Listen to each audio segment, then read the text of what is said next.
Днешното видео е насочено към пистолетите за еднокомпонентни и двукомпонентни лепила. Когато използвате двукомпонентни лепила, трябва да знаете две важни неща. Първото е съотношението на А към Б компонента и второто опаковката, която смятате да използвате. В момента в България масово се използва опаковка от 50 мл в съотношение 10 към 1 или в съотношение 1 към 1.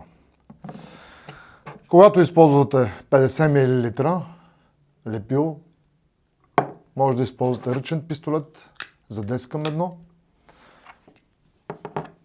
който ще даде възможност двата компонента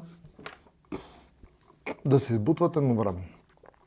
Ако използвате лепило, което е 1 към 1, трябва задължително да използвате и пистолет, който е 1 към 1. Отново целта е двата компонента да върват заедно и тогава да минат през съответния миксер. Нашата фирма предлага и големи пистолети, които са за 200 и за 490 мл опаковка.